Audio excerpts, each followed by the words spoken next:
नहीं रोक सकते, लेकिन वो कहते हैं तो हम लोग तो आ सकते हैं।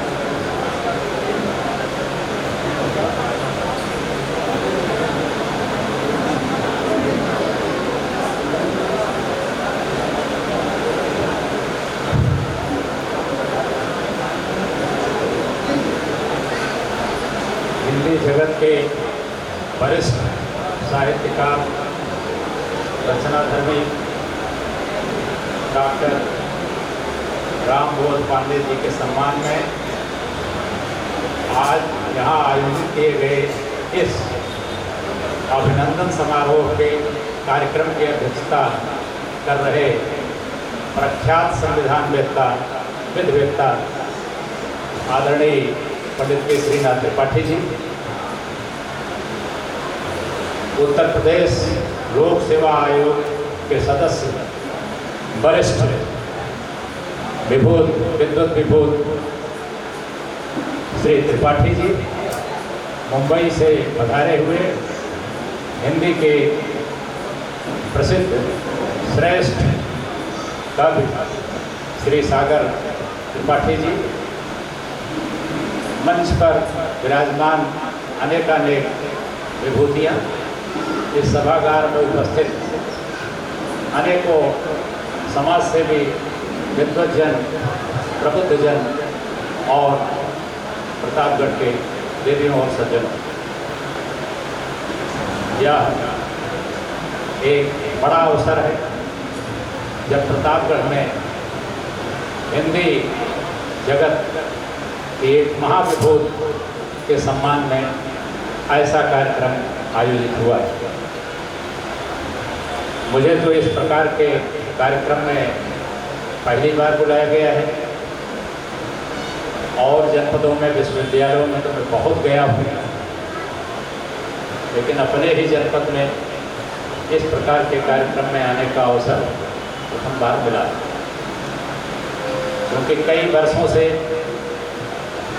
डॉक्टर पांडे जी से, उनके साथियों विशेषकर ओझा जी और उनके टीम के सदस्यों से संबंध रहा है, इसलिए उनका अनुरोध मेरे लिए आदेश था, आना अनिवार्य था।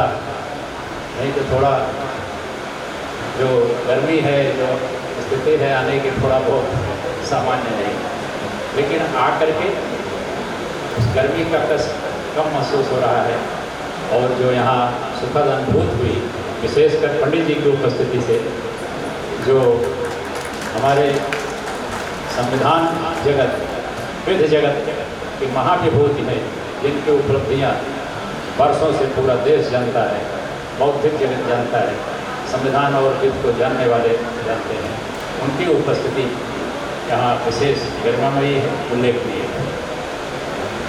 डॉक्टर रामबोध पांडे जी साहित्यकार हैं, जीवन भर शिक्षक रहे हैं।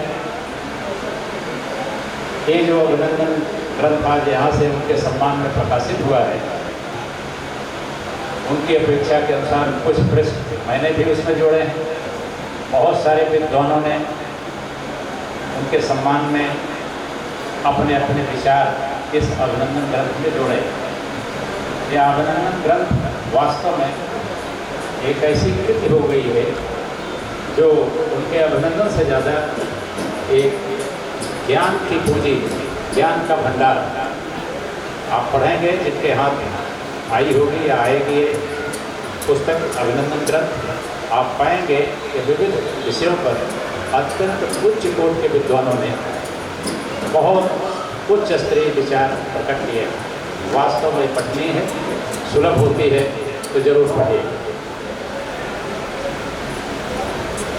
जनपद प्रतापगढ़ की विभूति हैं डॉक्टर पांडे जी। उन्होंने उच्च शिक्षा और साहित्य की सेवा करी। वो भी बता रहे थे, मैं तो मूलतः गीतकार हूँ, अपनी रचनाएं लिखता हूँ, उसी में खो जाता हूँ। और एक श्रेष्ठ रचना के लिए शायद कि इतना आवश्यक है कि अगर उसको सराहना मिलनी है, मान्यता मिलनी है, तो इसके पहले मिलनी भी नहीं। डॉक्टर पांडे की रचना इसीलिए सराही गई है। उनकी जो अकादमिक और बौद्धिक उपलब्धियाँ हैं वो इसीलिए सराही गई हैं क्योंकि जो कुछ उन्होंने लिखा, मन से लिखा, हृदय से लिखा, मौलिक लिखा, अपने व्यक्तिगत चिंतन से लिखा। तुकबंदी यहाँ से वहाँ से लेना और संग्रह कर देना, पुस्तक का रूप दे देना, यह उनकी कृतियों में नहीं मिलेगा। ये दूसरी जगहों पर तो प्रचुर मात्रा में है, उनकी कृतियों में ऐसा नहीं है। तो हम सब उनको नमन करें, उनको अभिवादन करें, उनको प्रणाम करें कि जनपद प्रतापगढ़ में ऐसी एक महाविभूत हम लोगों के बीच विद्यमान है। मैं आपको ये बताऊं कि डॉक्टर पांडे जी ने जैसे साहित्य और विशेषकर हिंदी साहित्य में अपनी बौद्धिक कुशलता दिखाई है, ऐसे ही चाहे लोक सेवा का क्षेत्र हो, दूसरे बहुत सारे क्षेत्र हैं प्रदेश के अंदर, प्रदेश के बाहर, जहां प्रतापगढ़ वालों ने प्रतापगढ़ का नाम बहुत आगे बढ़ाया है। आप सब यहीं के निवासी हैं, आपको पता है। बाहर जाइए, प्रतापगढ़ से बाहर के जनपद में, प्रदेश में, दूसरे प्रांतों में, कहीं भी जाइए तो प्रतापगढ़ को लेकर के एक दो नकारात्मक चीज़ों की चर्चा प्रायः लोग करते हैं। मैं जानबूझकर उन चीज़ों से बचना चाहता हूँ। बड़ा हम लोगों को आश्चर्य होता है कि इसका मतलब लोग प्रतापगढ़ के बारे में जानते नहीं हैं। प्रतापगढ़ वह धरती रही है जो विद्वानों की खान रही। स्वर्गीय कृपात्री जी, स्वामी कृपात्री जी महाराज का नाम कौन नहीं जानता? स्वर्गीय कृपालु जी महाराज का नाम कौन नहीं जानता? ये वह विभूतियाँ इसी तो प्रतापगढ़ की धरती से हुई हैं जिन्होंने संसार को भारतीय संस्कृत, जीवन पद्धति, दर्शन पर फिर से सोचने की दृष्टि दी। जो सीख, जो मूल तत्व, वो चाहे भारतीय संस्कृत के रहे हों, सनातन धर्म के रहे हों, भारतीय दर्शन के रहे हों, जो विलुप्त प्राय थे, जिसकी चर्चा नहीं हो रही थी, हमारी इन दो महाविभूतियों स्वामी कृपात्री जी और पूज्य कृपालु जी महाराज के कारण आज दुनिया में इसकी चर्चा होती है। यूरोप और अमेरिका में इतनी बड़ी संख्या में अनुयायी जुड़े हुए हैं कृपालु जी महाराज जी के मिशन से। नित्य प्रत चैनलों पर, विभिन्न माध्यमों से, उनके लेखन से कितना लोग लाभान्वित हो रहे हैं और किस प्रकार भारतीय संस्कृत जीवन पद्धति की ओर फिर से आकृष्ट हो रहे हैं। आप बाहर जाइए तब आपको ज्ञान होगा।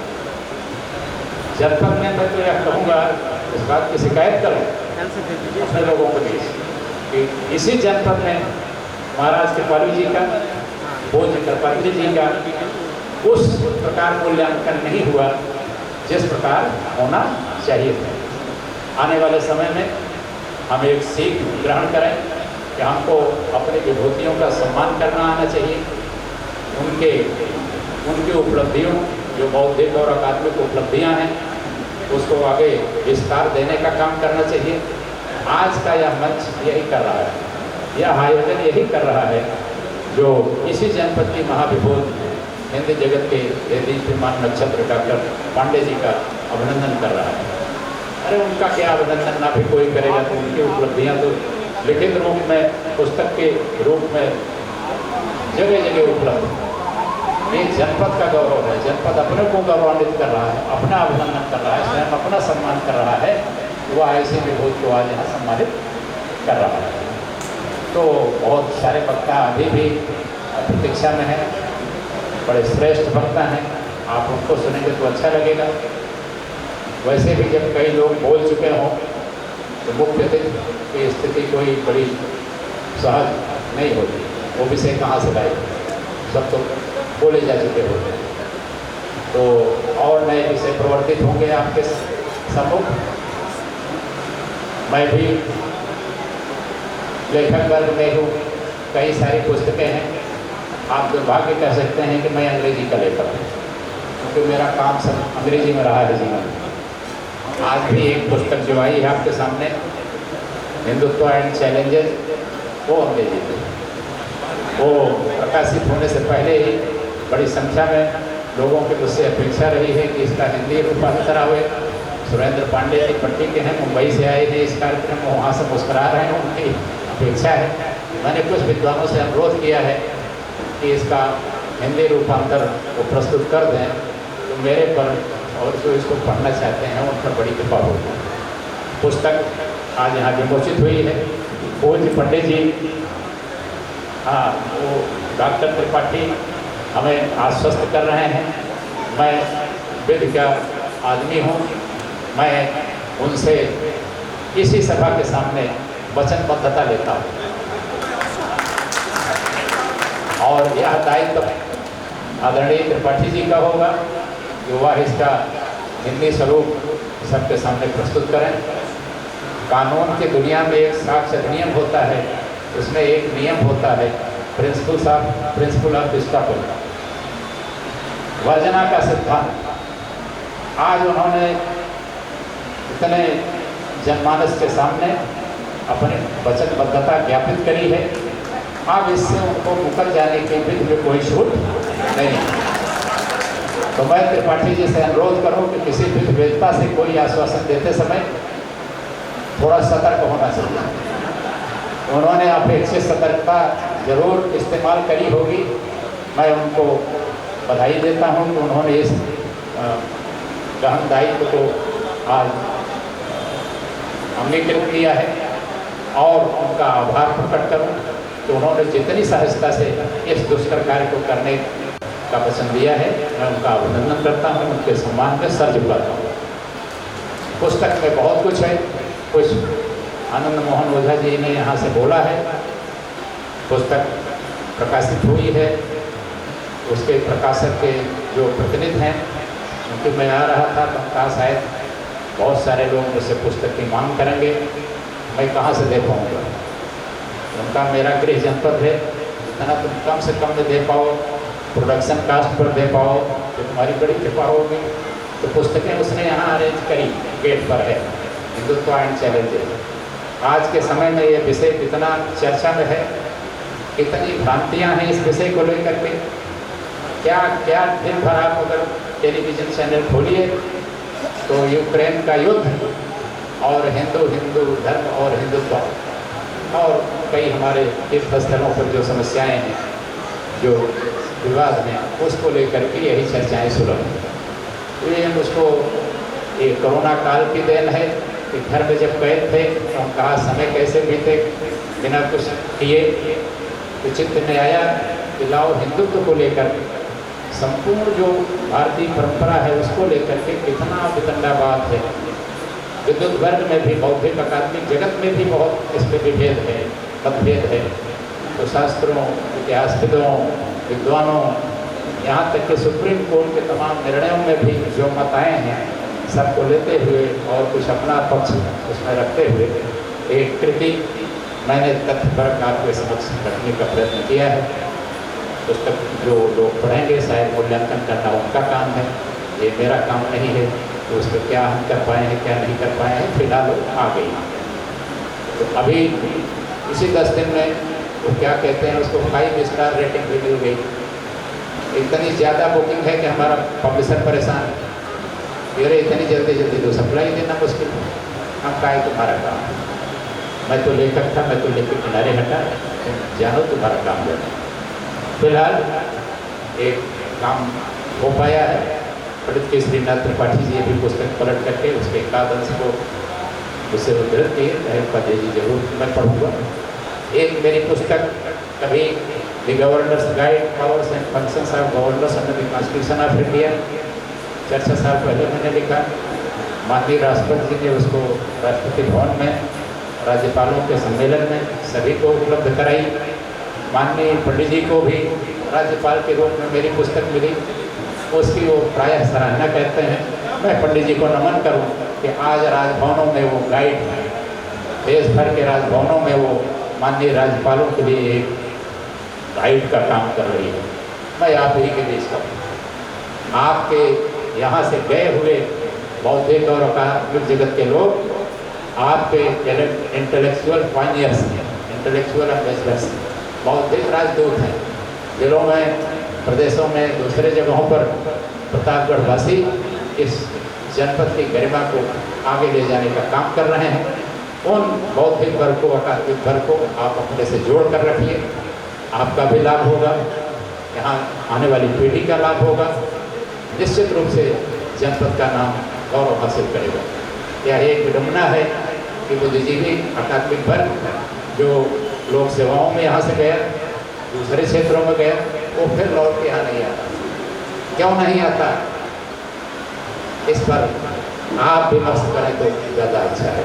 मेरे लिए कुछ कहना उचित नहीं, चूँकि मैं भी यहाँ से जा चुका हूँ, तो मैं जाने के बावजूद भी यह कहूँ कि आपसे मेरा जुड़ाव बना हुआ है। जनपद है, इससे लगाव है, इसकी गरिमा, इसकी प्रतिष्ठा के प्रति लोग सजग रखते हैं और आकांक्षा रहती है कि जनपद में जो भी श्रेष्ठ है वो निकल के आओ। आज वही अभिनंदन ग्रंथ यहाँ निकल के एक श्रेष्ठ कृत के रूप में आया है। पांडे जी का सम्मान हुआ है, मैं उनको फिर से प्रणाम करूँ, नमन करूँ। उन्होंने हमको इस कार्यक्रम में बुलाया और इतने सारे लोगों से मिलने का अवसर मिला। सबके प्रति मैं कृतज्ञ हूँ और सम्मान प्रकट करता हूँ। इन्हीं शब्दों के साथ सबको नमन प्रणाम। बहुत साधुवाद करता हूँ और